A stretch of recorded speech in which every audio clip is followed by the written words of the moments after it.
Claro, es muy acertado lo que indicas. Yo creo que la señora Keiko Fujimori tiene que dar paso a nuevos cuadros, dentro de los cuales incluso podría estar su hermano, que a todas luces tiene mayores posibilidades de ser elegido presidente. Ella podría asumir un rol distinto, podría ir como candidata a la vicepresidencia o podría liderar la lista de senadores o de diputados y asegurar así, digamos. En este momento estamos en los 95.5 de la FM, además en su televisión por cable también y en su televisión digital en el número 6.1. Además, Exitosa se encuentra en todas las redes sociales.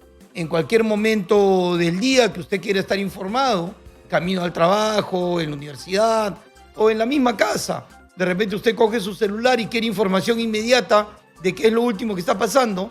Entonces, en su red social de preferencia, cualquiera, usted pone Exitosa y va a encontrar información ahí que ha sido actualizada prácticamente al minuto de todos los hechos políticos, deportivos, sociales, todo lo que a usted le puede interesar para estar informado. Nos vamos ahora con... vamos a tener un enlace vía Zoom con Iván Hurtado, analista político, para poder hablar sobre la transición pues, que va a haber en este momento sobre el fujimorismo. Iván, buenos días. Gracias, Jorge, gracias por la oportunidad. Bien, Iván, ¿qué sigue a los funerales de Alberto Fujimori? ¿Qué continúa luego de ello?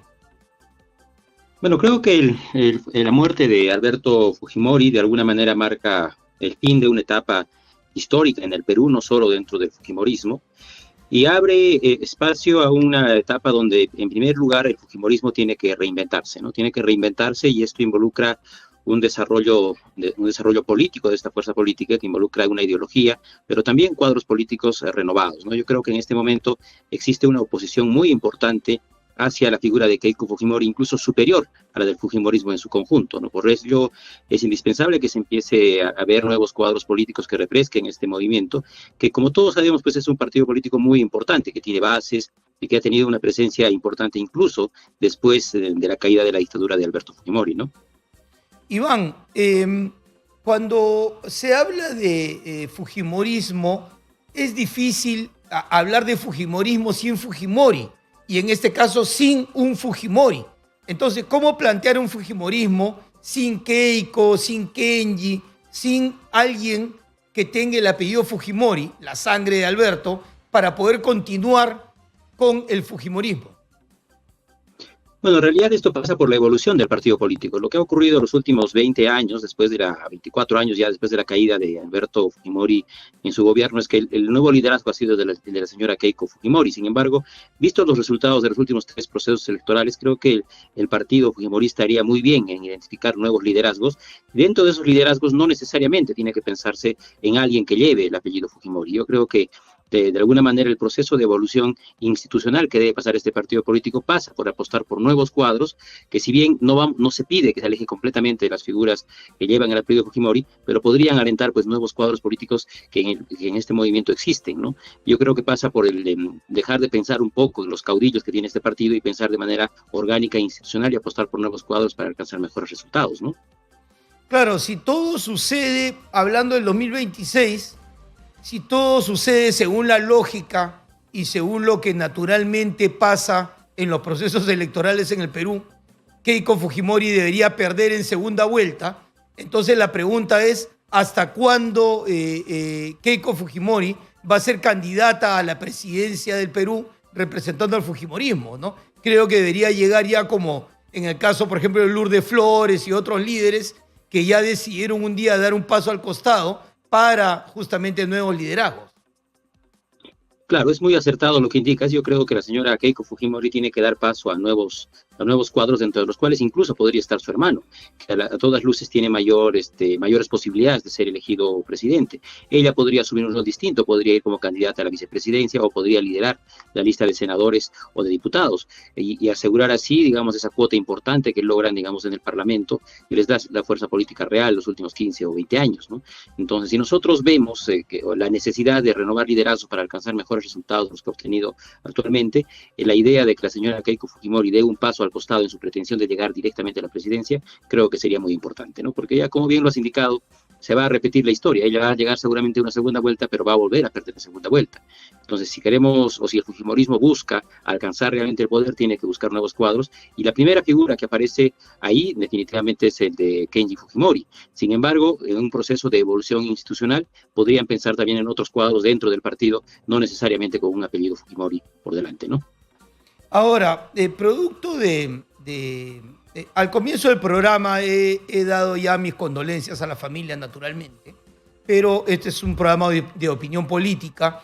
Entonces, hemos asistido en los últimos días a un funeral, a unas exequias, que han sido pues un espectáculo mediático y político, con discursos prácticamente de candidaturas presidenciales, y me queda claro, o por lo menos se colige de las imágenes, que vamos a tener en una candidatura tanto a Keiko como Kenji acompañándola. Además de eso, de lo que se ve también, es muy probable que Keiko y el fujimorismo sean el candidato oficialista de lo que continúa a Dina Boluarte.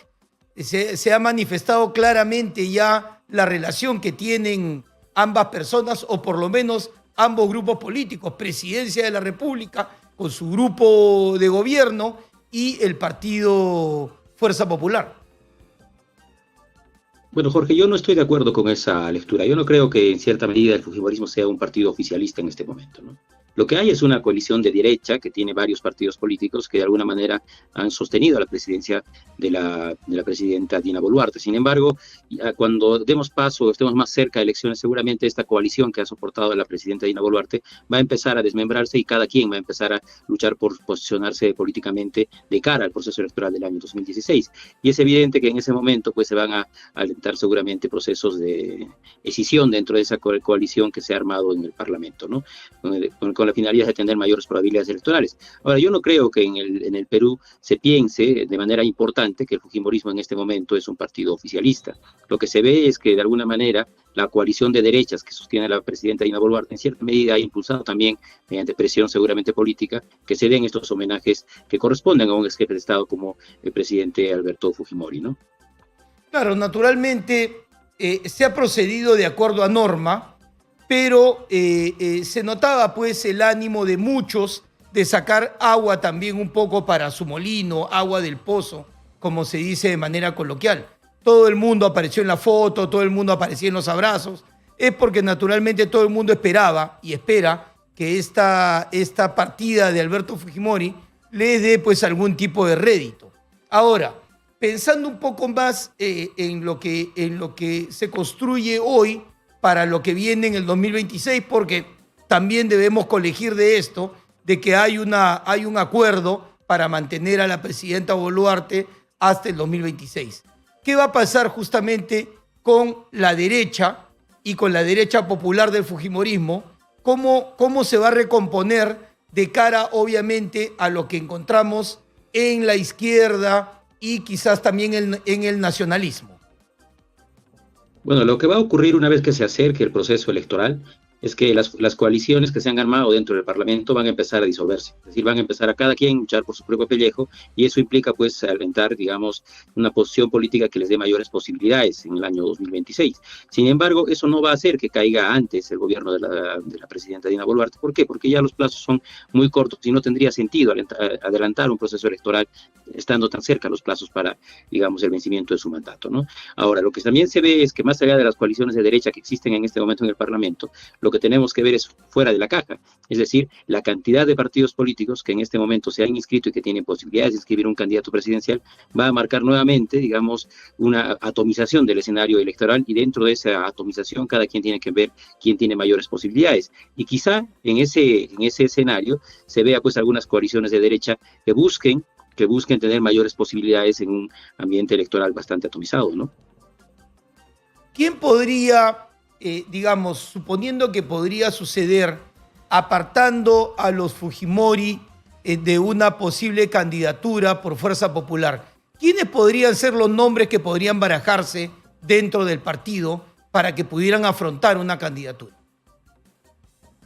Dentro del Fujimorismo, yo creo que la figura de Kenji Fujimori definitivamente es una figura que tiene mayores posibilidades de éxito que la misma que la misma Keiko Fujimori. Sin embargo, también hay otros cuadros que en algún momento fueron muy importantes. Se me viene a la cabeza, por ejemplo, el nombre del señor Klimper, que en su momento tuvo, digamos, un peso bastante importante dentro del partido, y no dudo de sus capacidades técnicas y políticas.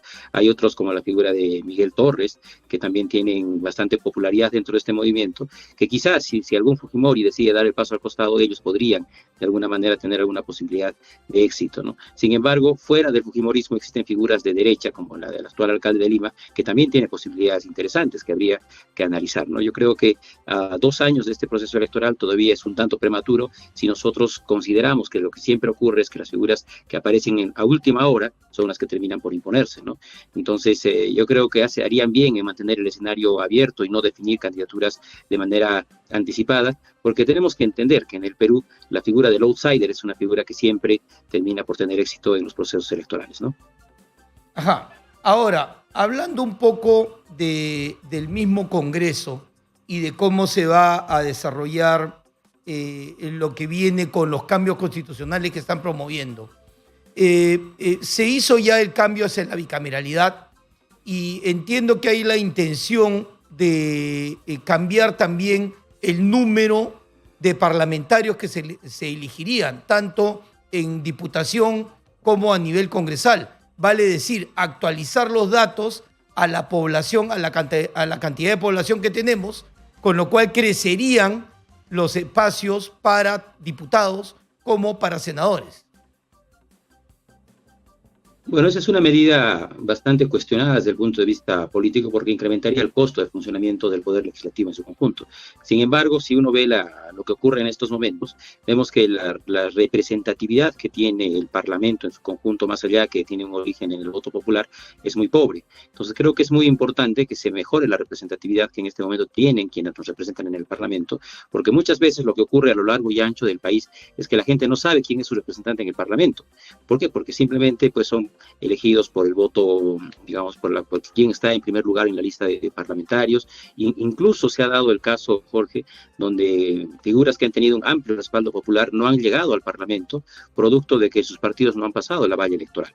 Entonces, esto nos lleva a identificar un problema de representatividad dentro del Parlamento que ya tiene buen tiempo y que no está siendo solucionado. De alguna manera, esperemos que esta reconfiguración del funcionamiento del Poder Legislativo entre senadores y diputados y ampliando quizá el número de representantes pueda mejorar su nivel de representatividad. Y lo que también debemos buscar es que las principales figuras que aspiran a participar digamos, del poder político de nuestro país, en el Poder Ejecutivo y en el Legislativo, también sean parte del sistema para evitar pues que de manera reiterada esta figura tan conocida del outsider tenga posibilidades importantes en los procesos electorales, generando un nivel de inestabilidad muy grande en nuestro país. Creo que nuestro país en materia política tiene que estabilizarse y eso pasa por abrir e involucrar a todas las fuerzas políticas vivas de nuestro país y que sean parte del sistema y que no tengan posibilidades pues aquellos que están fuera del sistema, ¿no? La elección por la cifra repartidora y genera que los partidos políticos que encabezan, digamos, la elección tengan justamente por cifra mucho congresista electo y muchos de ellos efectivamente entran al Congreso. Tenemos parlamentarios que han entrado con 2.000, 3.000 votos en sus regiones y dejan obviamente en el camino a congresistas que tienen 30.000, 40.000 votos. ¿Crees que este tipo de elección por cifra repartidora, que es lo que nos ha generado parlamentos como este, el anterior y el anterior, que carecen de esa palabra que tú mencionas, que es representatividad, que finalmente es la legitimidad? ¿Crees que el tema de elección por cifra repartidora y además con candidatos que tienen número, sumado a que no hay procesos electorales internos en los partidos, se hizo la ley y hasta hoy no se ha hecho un verdadero proceso electoral interno en ningún partido, nos han generado esta realidad que tenemos en el Congreso, porque esta realidad hoy no va a cambiar? Este Congreso ya está desprestigiado, ya está en el margen de error estadístico, pero la pregunta es cómo hacemos para que el siguiente parlamento sí sea un parlamento legítimo, con personas que entren por su votación y no por una cifra repartidora. Muy importante lo que indicas, Jorge, porque mientras no se alienten reformas que mejoren la representatividad de quienes son elegidos para el Parlamento, esta crisis va a ser permanente y el Poder Legislativo siempre va a tener los problemas de legitimidad que tiene e incluso de impopularidad que tiene de manera sostenida los últimos 20 o 30 años. Entonces, es indispensable alentar reformas que mejoren esta representatividad y quizá una de ellas, de las más importantes, pasa por el fortalecimiento de los partidos políticos. Hay algo muy importante que tú acabas de indicar y que yo realmente estoy convencido que ocurre. Hay gente que llega al Parlamento producto de esta cifra repartidora que no tiene ningún nivel de liderazgo dentro de sus territorios. Cuando uno pregunta, por ejemplo, quiénes son los representantes de las regiones como en Cusco, Puno o Arequipa, cuando pregunta al común de la ciudadanía, no tienen la menor idea de quiénes son esos representantes o simplemente indican, este señor no me representa. ¿Por qué? Porque simplemente estos cuadros políticos que son colocados en las listas para el Parlamento llegan ahí por favores políticos o simplemente porque financian las campañas electorales sin ningún arraigo político dentro de su territorio. Y esto pasa porque los partidos políticos en la mayoría de los casos están completamente mercantilizados o simplemente responden pues a liderazgos que no tienen nada que ver con posicionarse como figuras políticas dentro de la ciudadanía, sino más bien por estar detrás del líder político y otro, ¿no? Entonces pasa, creo, por fortalecer a los partidos políticos y lamentablemente, como tú bien indicas, para este proceso electoral ya es muy poco lo que se puede hacer. Sin embargo, no debemos perder de vista la necesidad de fortalecer los partidos políticos para tener pues cuadros que realmente tengan representatividad y capacidad técnica para poder ejercer una labor en el Parlamento de manera competente, ¿no? Claro, son los propios congresistas, obviamente representantes de partidos, los que en el Congreso se han encargado de que las elecciones internas de un militante, un voto, o que sean elecciones generales previas, no se den. Ahora todos van a recurrir a la figura ya conocida de los delegados, ¿no? 30 personas, 15 personas eligen por toda una militancia a una lista que normalmente es una lista única y cerrada a los candidatos. Entonces, con eso tenemos representantes que hay que aceptarlo. Si uno se pone a contar en este momento los nombres de los congresistas, yo llegaré pues a 15 o a 20 personas porque tengo una meridiana información, leo periódicos, pero una persona que está dedicada a su trabajo, a su día a día, seguramente no llega ni a 10 parlamentarios. Y los otros 120, los otros 110 son ilustres desconocidos. Además de eso, son personas que ni siquiera hacen ningún intento por promover normas o leyes que generen de verdad bienestar para sus poblaciones.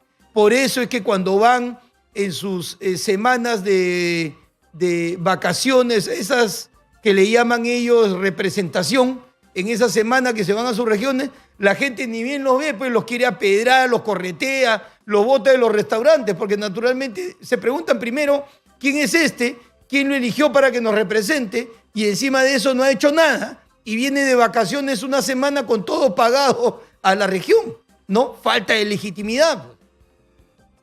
Así es, y no es solo eso, Jorge, lo que ocurre muchas veces es que algunos pasan completamente desapercibidos y ni siquiera son conocidos por la ciudadanía, lo que ocurre en muchas regiones del país. Caminan libremente, claro.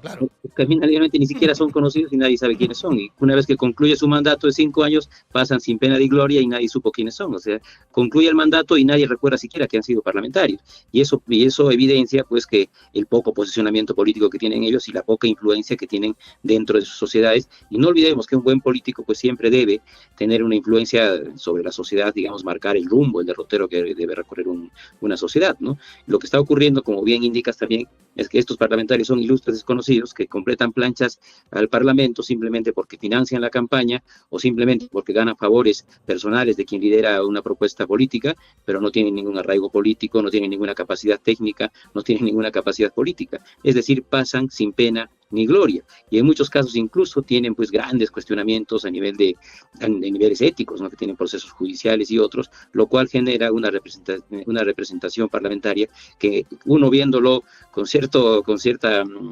uno lo ve con cierta tristeza porque realmente es lamentable el rol que ejercen desde el Parlamento, pues, ¿no? Efectivamente, congresistas que no tienen ninguna representación, desconocidos. Esto es lo que se han generado los procesos electorales a los cuales nos sometemos. No está dando, justamente hay una discusión sobre qué es la democracia, y la democracia no es el día de las elecciones. Nos han hecho creer que este es un país democrático porque un día cada 5 años y cada 4 en el caso de los gobernadores, vamos y elegimos a un representante. Esa no es la democracia finalmente es el gobierno del pueblo por el pueblo, pero elegimos cada 5 años, en muchos casos a ilustres desconocidos, ahí están alcaldes, por ejemplo en el caso de Lima, que son elegidos por arrastre del alcalde metropolitano, y que luego la gente se pregunta, oye, ¿y a este quién lo eligió de alcalde? Y sin ninguna capacidad, sin ninguna representatividad, porque los eligen por 15, 20%, y finalmente si hablamos de cifras, eso no representa verdaderamente. Pero el tema de fondo es cómo hacer para que los partidos políticos mejoren la calidad de aquel que traen de la calle para que lo represente ante la ciudadanía en ese acto que nos han hecho creer que es la democracia, que es el día de las elecciones. La democracia es algo más amplio, es algo más complejo, pero nos han hecho creer acá que democracia es ir ese domingo a votar, ¿no? ¿Cómo hacer para mejorar ese acto democrático de elección? ¿Cómo mejorar la calidad de lo que se trae de la calle a los partidos políticos para que el partido político, cual vitrina, lo pueda exhibir para que la ciudadanía vote por él? Bueno, como mencionaba previamente, Jorge, creo que es muy importante trabajar en el fortalecimiento de los partidos políticos y en hacer que los partidos políticos tengan realmente una vida democrática. Y esto quizá es algo ingenuo pensar que se va a lograr solamente esperando que dentro de que las dinámicas de los partidos políticos pues sean de esta naturaleza. Quizás sea importante y hasta obligatorio hacer que la Oficina Nacional de Procesos Electorales participe dentro del funcionamiento o elección de cuadros políticos en los partidos políticos. Lo que pasa, quienes hemos tenido experiencia en vida partidaria, es que muchas veces el mismo proceso electoral dentro de los partidos políticos es simplemente un chiste, es algo que no tiene ninguna seriedad, y cualquier cuadro que se respete a sí mismo y que tenga intenciones de liderar en un partido político no se va a someter pues a procesos electorales donde la trampa es lo que reina, donde existen elecciones a dedo sin ningún proceso democrático interno. Entonces, es muy importante que se institucionalice el funcionamiento de los partidos políticos y que se deje de mercantilizar el funcionamiento de estos, o que simplemente respondan pues a liderazgos centralizados, ¿no? ¿Por qué tenemos un auge en los movimientos regionales en el país? Es porque en muchos casos los partidos políticos funcionan simplemente como movimientos regionales en Lima que terminan seleccionando cuadros políticos en el resto del país que no tienen ninguna ascendencia sobre su sociedad. Entonces, cuadros políticos interesantes no quieren ser parte de ello y son expulsados de los partidos políticos, no por sus propias dinámicas, ¿no? Entonces, institucionalizar los partidos políticos, hacer que sus procesos de elección de cuadros estén de alguna manera dirigidos en el proceso electoral por la Oficina Nacional de Procesos Electorales, podría de alguna manera profesionalizar este funcionamiento, y así dejamos de tener partidos políticos familiares o corporaciones partidarias, pues, que es lo más alejado que uno puede tener en una democracia, ¿no? Ahora, Iván, mira esta contradicción, ¿ah?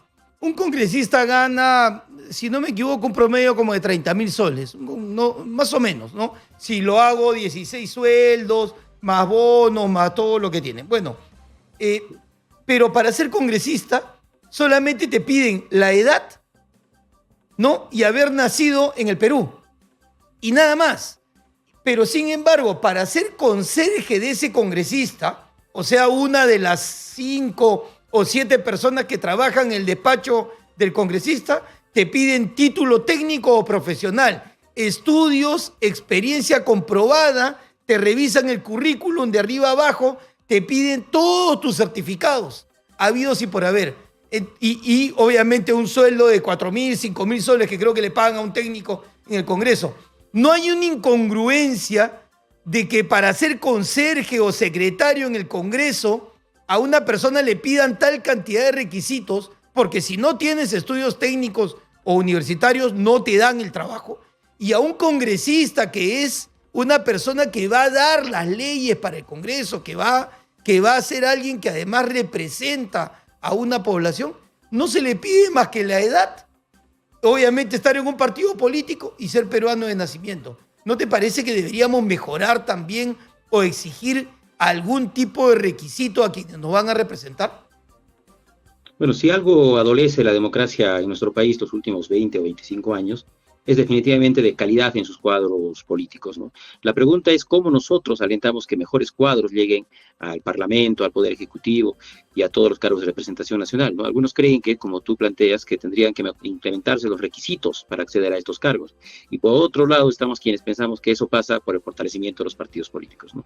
Porque ocurre, Jorge, que en muchas partes del país no existen, pues, cuadros, digamos, con la formación universitaria o con una formación técnica importante que puedan o que les interese acceder a estos cargos públicos. Entonces ahí podríamos generar, elevando requisitos para ello, una nueva crisis de representatividad, ¿no? Sin embargo, si nosotros apostamos al fortalecimiento de los partidos políticos, podríamos hacer que dentro de los partidos políticos realmente quienes lleguen a ser alternativas como políticos para ser elegidos sean lo mejor de lo mejor que se encuentre en ese territorio.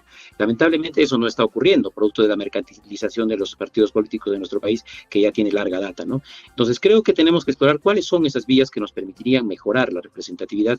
Yo apuesto más por el fortalecimiento de los partidos políticos que por elevar los requisitos, ¿no? Porque en muchas partes del país, como dije hace un instante, esos requisitos podrían generar que haya, pues, problemas de representatividad y otros, ¿no? Ajá, ahí surge entonces, Iván, la pregunta de si ese presupuesto, ese dinero que se está dando a los partidos políticos por parte del Estado, que son millones, millones a cada partido político de los que están en el Congreso, si esos millones están de verdad dándonos o devolviéndonos, como se dice, políticos de calidad, representantes de calidad. Si de verdad los partidos están utilizando ese dinero para capacitar a sus cuadros o solamente hacen eventos, coffee breaks, hacen reuniones sociales que finalmente no generan lo que la ley trata de que se genere, que son mejores cuadros políticos.